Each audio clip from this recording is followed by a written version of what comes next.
Hello friends, आपका आपके YouTube channel Anita शोकन पर स्वागत है। तो आज हम जो सैम्पलिंग मेथड था उसकी जो नेक्स्ट जो तरीका था वो कराने जा रहे हैं। वो हमारा है सिस्टेमैटिक सैम्पलिंग। तो सिस्टेमैटिक सैम्पलिंग हमारा क्या है? व्यवस्थित प्रतिदर्श विधि कि जो आंकड़े हैं, व्यवस्थित का मतलब क्या है? जचा दिए, बर्तन साफ करके बिल्कुल रोवाई जचा दिए हमने। तो सिस्टेमैटिक हमारा क्या होता है कि आंकड़े हैं उनको हम किसी क्रम में व्यवस्थित कर लेते, जचा लेते हैं। कि क्रम में व्यवस्थित करने का मतलब आंकड़ों को उनकी भौगोलिक विशेषता के हिसाब से या वर्णात्मक या संख्यात्मक किसी न किसी विशेषता के हिसाब से हम क्या कर लेते हैं, उनको व्यवस्थित कर लेते हैं। और फिर हम क्या कर लेंगे, पहली इकाई को रैंडम सैम्पलिंग के द्वारा चूज कर लेंगे और फिर उसी आधार पर हम बाकी इकाइयों का चुनाव कर लेंगे परीक्षाओं से। तो यहाँ पर हमारा क्या होता है कि जो हमारा सिस्टेमैटिक जिस प्रकार से आप प्रेयर में स्टूडेंट्स को खड़े करते हो तो दो तरीके हैं। या तो आप क्या करो, उनकी हाइट के अकॉर्डिंग खड़ा कर दो, या फिर हम क्या कर सकते हैं, रोल नंबर के अकॉर्डिंग खड़ा करना स्टार्ट कर देते हैं। और फिर ये कर देते हैं कि एक रैंडम सैम्पलिंग के द्वारा फर्स्ट स्टूडेंट का चूज कर लिया। पहली पांचवी इकाई है कि आज पांचवा स्टूडेंट बोलेगा। 100 स्टूडेंट्स हैं हमारे पास कि आज पांचवा बोलेगा। फिर 10-10 हमें चूज करने हैं। फिर 5 के बाद हमारा क्या होगा, 10 ऐड कर दिया उसमें, तो फिर 15वां, फिर 25वां, फिर हमारा 35वीं। इस प्रकार से इकाइयों को हम क्या कर लेते हैं, बोलने के लिए बाहर निकाल लेते हैं। तो हमने व्यवस्थित किया है उनको किसी क्रम पर। तो उसी प्रकार से डेटा को भी हम क्या कर सकते हैं, व्यवस्थित कर सकते हैं। मार्क्स हैं हमें, उनको हम क्या कर सकते हैं, नाम के अकॉर्डिंग लिख सकते हैं। ऐसे ही मार्क्स लिख दे तो हमें पता ही नहीं चलेगा किसके क्या थे। तो या रोल नंबर के अकॉर्डिंग या नेम के अकॉर्डिंग। तो इसी प्रकार से सांख्यिकी के जो डेटा हैं उनके भी किसी न किसी विशेषता या संख्या के आधार पर, वर्णात्मक आधार पर कर सकते हैं, भौगोलिक आधार पर, तो किसी न किसी आधार पर उनको हम क्रमबद्ध कर लेते हैं। और उनमें से फिर हम रैंडम सैम्पलिंग के द्वारा पहली इकाई चूज करके, बाकी हमें पता है कि 10-10 का डिफरेंस लेना है। पहले 5वीं आ गई तो 15वीं आ जाएगी, पहले 10वीं आ गई तो 20वीं, 30वीं, इस प्रकार की इकाइयों को हम चूज करके उनसे जो निष्कर्ष निकलता है वो निष्कर्ष हम क्या कर लेते हैं, पूरे समग्र पर लागू कर देते हैं। अब इसके कुछ मेरिट्स हैं। मेरिट्स तो देखो ईजी है, तीनों प्रकार की लागतें हमारी बिल्कुल कम होगी, ना समय लगा, ना धन लगा, ना मेहनत लगी, आसानी से हमारा कार्य निपट गया। ये हमने पहले उनको किसी न किसी आधार पर क्रमबद्ध कर लिया, फिर फटाफट से 5वीं छांट ली तो फिर 15वीं होगी, 10-10 के गैप में पता इतने सैंपल हमें छांटने हैं। तो इसमें हमारा क्या है कि सुविधाजनक है, सभी प्रकार की लागत ज़्यादा ही है। इसमें 22 की संभावना क्या है, कम है, क्योंकि हमें नहीं पता था कि 5वें स्थान पर कौन सी आएगी, हमने तो उनको वो क्रमबद्ध कर दिया था। अब फिर इसमें क्या है हमारा, इसकी डिमेरिट्स क्या है कि देखो 5वीं चूज होगी तो सभी इकाइयों के चुने जाने के समान अवसर तो क्या हो गए, खत्म हो गए। क्योंकि अब पता है 10 का डिफरेंस लेना है तो 5वीं के बाद 15वीं आएगी, 20 की इकाइयों के अवसर तो खत्म हो गए। और जब तक सभी को बराबर के अवसर नहीं मिलेंगे, निष्कर्ष जो है कभी भी सही नहीं आएगा। और यदि सारे का सारा डेटा जो हमने चूज किए वो सेम है तो निष्कर्ष फिर भी नहीं आना हमारा, कि जो इकाइयाँ हमने चूज की है वो समान गुण वाली हैं तो भी हमारा निष्कर्ष नहीं आएगा। तो इसी प्रकार हम कह सकते हैं कि इसमें भी हमारा क्या होता है, बहुत ही ज़्यादा हम कह रहे हैं गड़बड़ी की संभावना होती है। निष्कर्ष कोई बढ़िया निष्कर्ष नहीं आते, एक्यूरेट निष्कर्ष पर हम नहीं पहुंच पाएंगे। नेक्स्ट है कोटा सैम्पलिंग। कोटा शब्द कहाँ से है कि कोटा से पहले चीनी मिलती थी, कि वहाँ क्या था, एक निश्चित मात्रा में चीनी मिलती थी। अब कोटा हर व्यक्ति के लिए नहीं है, सिर्फ पीले राशन कार्ड वालों के लिए, कि वहाँ उनको कैरोसिन ऑयल वगैरह मिलता। तो वहीं से कॉन्सेप्ट आया है कि मात्रा निश्चित की जाती है, ऊपर से निर्धारित कर दिया जाता है कि जो गणना करने वाला है, न्यूमरेटर है, गणक है, उसको बता दिया जाता है कि 10 इकाइयाँ चूज करनी है। कैसे चूज करोगे, तेरी मर्जी। अब उसको पता है 10 इकाइयाँ कौन सी चूज करनी है, वो अपनी मर्जी से उन इकाइयों को क्या कर लेता है, चूज कर लेता है। तो ये भी कोई बेटर है नहीं है कि इसमें ठीक है कि सुविधा है, आसान है, लागतें तीनों प्रकार की कमाती, लेकिन इसमें बायस की सबसे ज़्यादा संभावना उसकी मर्जी पर छोड़ दिया गया। उसकी राय में जो इकाइयाँ ठीक है वो उन्हीं का चुनाव करेगा और सभी इकाइयों के चुने जाने के अवसर समाप्त हो गए। तो जो हम कह रहे हैं ना कि जो हमारा निष्कर्ष आएगा वो सत्य होगा, उसकी संभावना दूर दूर तक कहीं भी नजर नहीं आ रही। क्योंकि जब किसी की इच्छा पर है तो वो बायस किए बगैर नहीं रह सकता, क्योंकि he is a human being, वो भगवान नहीं है, वो ऐसा करेगा ही करेगा। तो ये है हमारा कन्विंस सैम्पलिंग।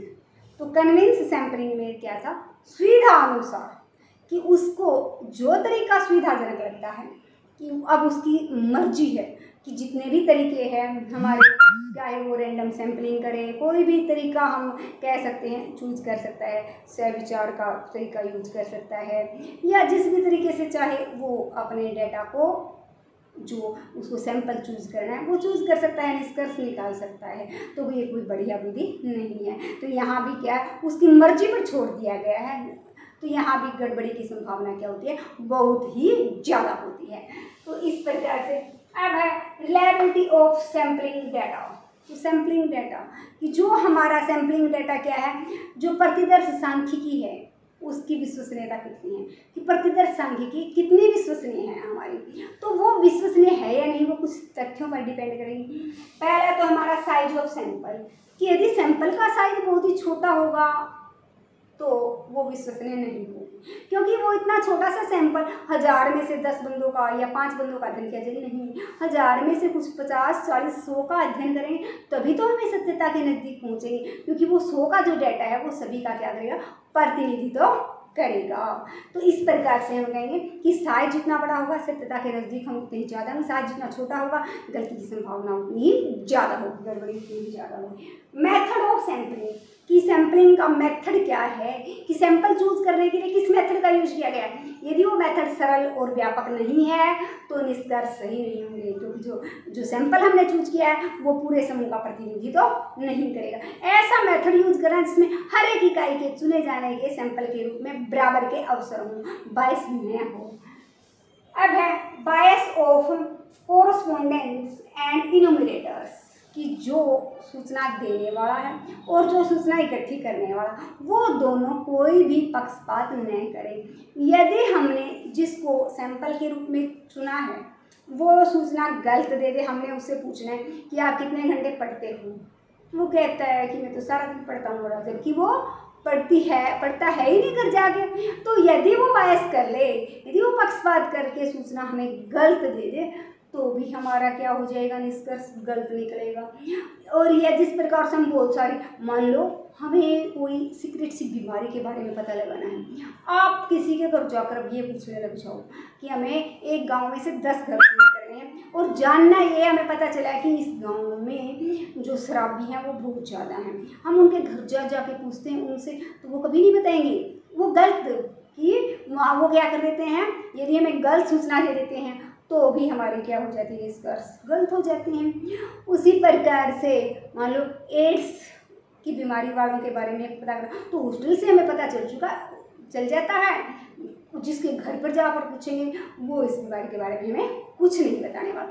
तो कई बार ऐसा होता है कि जो सूचना बताने वाला है वो पक्षपात कर जाता है, कई बार सूचना इकट्ठी करने वाला है वो जो गणक है वो भी क्या कर लेता है, भेदभाव बरत के अपनी मन मर्जी की इकाइयों को चूज कर लेता है। ट्रेनिंग ऑफ इनुमरेटर्स, कि इनुमरेटर्स अपने फील्ड की ट्रेनिंग उसने ली है, अपने फील्ड्स का वो स्पेसिमेन है, कि प्रशिक्षण प्राप्त है वो उसका अपने फील्ड्स के बारे में जिसका वो डाटा कलेक्ट कर रहा है, सारी विधियों के बारे में जानकारी है, क्या करना है, किस प्रकार से करना है, कैसे उनके आंसर हुआ है, कैसे क्रॉस चेकिंग करनी है, क्या उसको सारा कुछ जानकारी है उसको। तो यदि वो जानकार है सारी चीज़ों का फिर तो हमारा क्या होगा, जो निष्कर्ष होगा वो ट्रू होगा, वरना निष्कर्ष क्या होगा, फॉल्स होगा। तो इस प्रकार से हमारा हुआ। तो इसी के साथ हमारा चैप्टर क्या हुआ, खत्म हुआ। अब एक इसमें छोटा सा टॉपिक था कि सेंसस एंड सैंपलिंग जो मेथड थे उनमें क्या डिफरेंस था। तो डिफरेंस तो आप कर लोगे। सेंसस में हम क्या करते थे, हर एक इकाई की गिनती करते थे, तो उसमें तो अक्षेत्र क्या था कि सारी इकाइयों का किया जाता था, बड़ा सा था। अब इसमें क्या है, कवरेज, वहाँ तो कवर क्या होता था, हर इकाई कवर होती थी। यहाँ सिर्फ क्या है कि सैंपलिंग में थोड़ी सी इकाइयों को कवर किया जाता है, कि हमने कहा पतीले में चावल है तो 2 चावल के दाने ही हम चखेंगे, सारों को नहीं खाने वाले हम। तो इस प्रकार से हम कुछ इकाइयों का अध्ययन करेंगे, जो निष्कर्ष निकल रहा है उस समग्र पर लागू कर दिया जाता है। फिर इसका जो बड़ा सा क्षेत्र हो तो हमारा सैंपलिंग मेथड उपयुक्त रहता है, जब छोटा क्षेत्र हो तो सेंसस मेथड उपयुक्त रहता है। सेंसस मेथड में जो आंकड़े होते हैं वो एक्यूरेट प्राप्त होते हैं और सैम्पलिंग है उसमें गलती की संभावना हो सकती है। सेंसस मेथड से यदि हमें पता चल गया कि जो हमारी इन्फॉर्मेशन मिलने के लिए वो गलत है तो दोबारा से उसकी सत्यता की जांच करना ओहो सर फट जाएगा, महाभारत हो जाएगा, क्योंकि इतनी इकाइयों की दोबारा से गिनती नहीं की जाए। हमें पता चल गया कि जनगणना के जो डाटा आए हैं वो गलत हैं तो दोबारा से जनगणना नहीं हो सकती। वो तो सिर्फ क्या है, पहले हो चुकी है तो फिर एक बारी होगी, फरवरी 2011 में हो चुकी है, अब होनी है हमारी, तो वो हर 10 साल के बाद होती है, दोबारा बीच में नहीं छेड़ते उसको, चाहे वो डाटा गलत हो चाहे वो डाटा ठीक हो।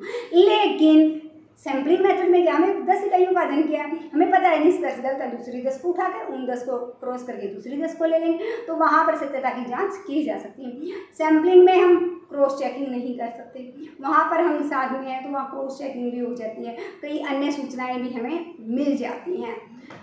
उसी प्रकार से हमारी क्या है, सैम्पलिंग मेथड में तीनों प्रकार की लागतें, कम समय लगता है, कम धन लगता है, कम मेहनत लगती है, वहाँ पर तीनों प्रकार की लागतें हमारी क्या हो चुकी है, ज़्यादा होती हैं। तो इस प्रकार से सैम्पलिंग और ये जो सेंसस मेथड है इनमें ये डिफरेंस है, ये तो आप लोग स्वयं भी कर लोगे। तो students, like share and subscribe my channel.